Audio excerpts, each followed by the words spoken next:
Assalamualaikum warahmatullahi wabarakatuh. Masyarul muslimin rahimahullah. Alhamdulillah pada siang hari ini pukul jam 11 waktu Saudi Arabia, kota Madinah. Kami sedang berada di pelataran Jabal Uhud,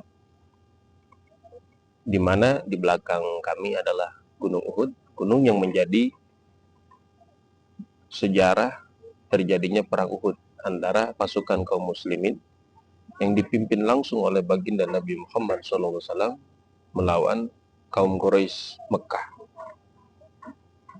Syekh Nawawi bin Umar bin Arabi Tanar al-Bantani menjelaskan bahwasanya proses peperangan ini dimulai itu ketika selesai sholat Jumat. Baginda Nabi bersama para sahabat berjalan dari Madinah menuju Gunung Uhud ini.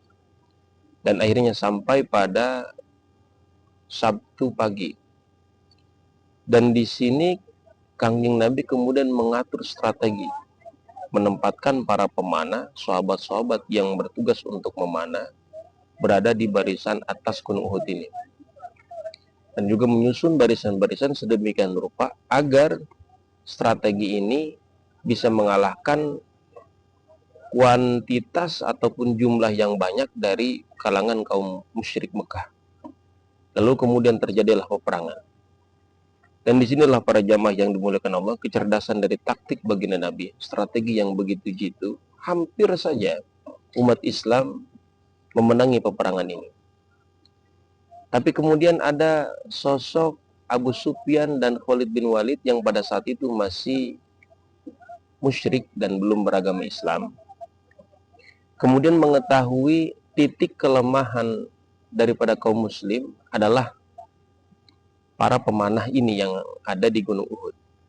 Nah, lalu mereka mengatur strategi agar bagaimana para pemanah yang ada di Gunung Uhud ini turun.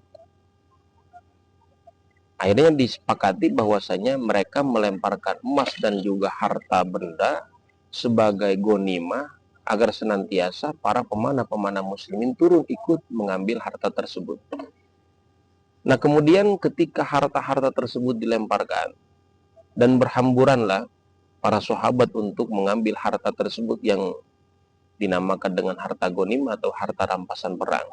Akhirnya para sahabat-sahabat Nabi yang berada di atas, yaitu para pemanah, merasa khawatir tidak mendapatkan bagian, mereka pun turun. Padahal sebelumnya mereka telah diinstruksikan untuk tidak meninggalkan pos mereka apapun alasan oleh Kangjeng Nabi sebelum dinyatakan kemenangan. Dan inilah mereka ternyata tidak mematuhi perintah Kangjeng Nabi dan mereka turun karena khawatir mereka tidak mendapatkan harta rampasan perang. Dan ketika turunlah mereka untuk mengambil harta rampasan perang, Abu Sufyan, Khalid bin Walid, dan juga kafir Quraisy pada saat itu menempati posisi pos mereka dan kemudian menghujani orang-orang Islam, kaum muslimin ini dengan panah dari atas. Dan juga akhirnya kemenangan yang tinggal di depan mata sirna. Syekh Nawawi kemudian menjelaskan ada sebanyak 70 sahabat Nabi yang gugur di perang Uhud ini. Di antara sahabat Nabi yang gugur di perang Uhud ini, tak lain dan tak bukan adalah sosok paman yang sangat dicintai oleh Rasulullah, yaitu Hamzah bin Abdul Muthalib.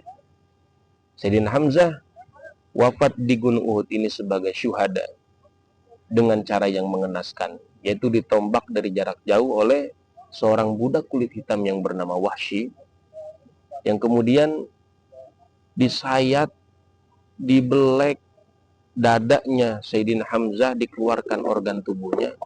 Lalu kemudian Kangjeng Nabi dinyatakan meninggal dunia. Dan kabar tersebut menyebar akhirnya kepada sahabat, termasuk kepada Sayyidina Utsman bin Affan. Akhirnya membuat kecil hati kepada para sahabat-sahabat dan ada niatan untuk melarikan diri.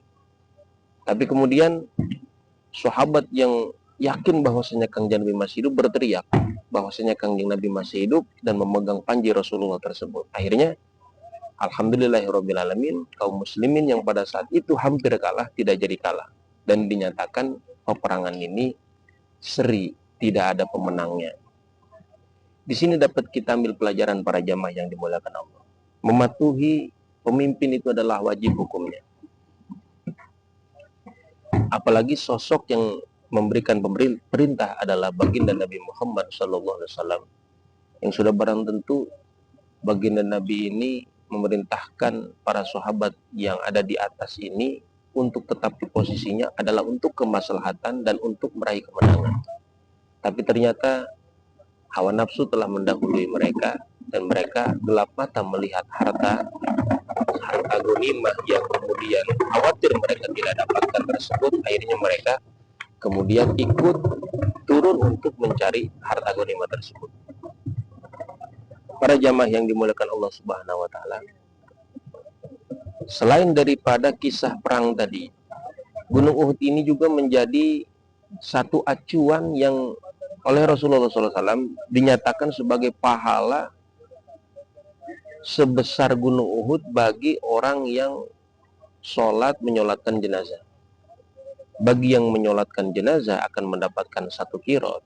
Bagi yang mengiring jenazah sampai ke kuburan, sampai pemakamannya akan mendapatkan 2 qirot. Lalu sahabat bertanya, mahwal qirot ya Rasulullah? Apa itu 1 qirot ya Rasulullah? Nah kemudian beliau menjawab, misla jabali Uhud, yaitu seukuran Gunung Uhud ini. Luar biasa sekali besarnya para jamaah yang dimuliakan Allah. Saya menyaksikan langsung Gunung Uhud ini. Kurang lebih diameternya adalah 6 km. Dan kemudian tingginya, ya pegunungan-pegunungan ini yang paling tinggi adalah 900 meter. Jadi sangat besar sekali pahala yang Allah berikan kepada orang yang senantiasa mau mengantar saudara muslimnya hingga ke kuburan, hingga dikubur, dan ikut menyolatinya. Karenanya para jamaah yang dimuliakan Allah, mudah-mudahan yang melihat video ini senantiasa Allah permudah untuk berangkat haji dan umrah, dan juga berziarah ke makam baginda Nabi Muhammad SAW, dan juga mengunjungi tempat-tempat bersejarah seperti Gunung Uhud ini. Hadanallahu wa iyyakum ajma'in. Assalamualaikum warahmatullahi wabarakatuh.